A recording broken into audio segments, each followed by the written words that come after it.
आत्म विचार या आत्म अन्वेषण क्या है? आत्मज्ञान के लिए आत्म विचार या आत्म अन्वेषण को केवल सीधा मार्ग क्यों कहा जाता है? आइए जानते हैं श्री रमण महर्षि के शब्दों में। भगवान श्री रमण महर्षि आत्म अन्वेषण का आरंभ करने वालों को आंतरिक मैं के अनुभव पर ध्यान का परामर्श देते हैं। यदि दूसरे विचारों द्वारा ध्यान विचलित होता है तो उसे पुनः मैं पर वापस लाना चाहिए। इस विधि में उन्होंने बताया कि साधक को स्वयं से प्रश्न करना चाहिए कि मैं कौन हूँ या मैं के उदित होने का स्थान या स्रोत कहाँ है, मालूम करना चाहिए। आत्म अन्वेषण के बारंबार अभ्यास से विचार रहित अवस्था प्राप्त होती है। मैं या मन जो इस अनुसंधान का करता था, उसकी खोज किए जाने पर वह स्वयं भी लुप्त हो जाता है। जो शेष बचता है वह शाश्वत आत्मा है, जिसका स्वरूप सच्चित आनंद है। वस्तुतः आत्मा की खोज कुछ करने का परिणाम नहीं, बल्कि जो शाश्वत है वह हो जाने का परिणाम है। वास्तव में यह खोज जो अनात्म तत्व है उनके बोध के लिए की जाती है, जो हर अवस्था में सदैव विद्यमान है। उसकी खोज कैसे की जा सकती है? खोज करने पर व्यक्ति आत्मा का बोध कर सकता है। आइए जानते हैं इस खोज की क्या विशेषता है। महर्षि बोलते हैं कि आप मन हैं, मन विचारों के अतिरिक्त कुछ नहीं।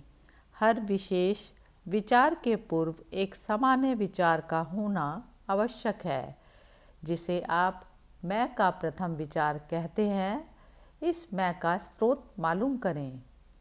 जब इस प्रश्न की पकड़ मजबूत होती है तो दूसरे विचार मन में नहीं आते।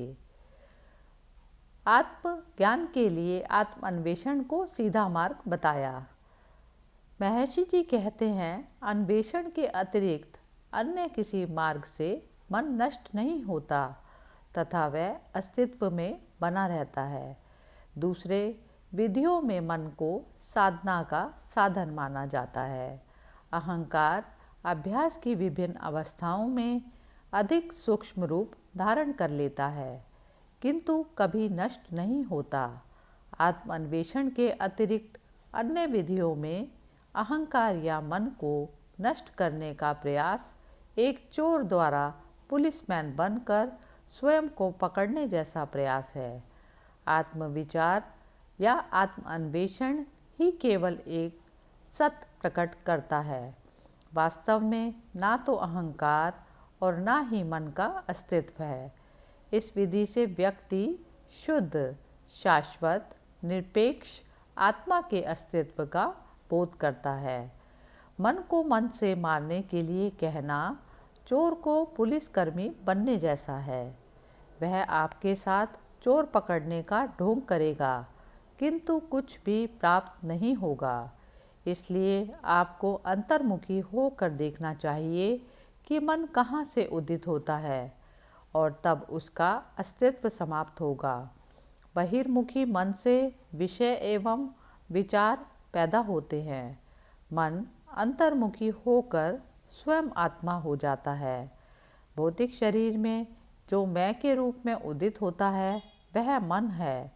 यदि कोई खोज करता है कि शरीर में यह कहाँ से उदित होता है, तो मालूम होगा कि हृदय से। वह मन का स्रोत है। मन को सदैव अंतर्मुखी करके आत्मा में अवस्थित करना, रखना केवल आत्मान्वेषण है। हरि ओम तत्सत।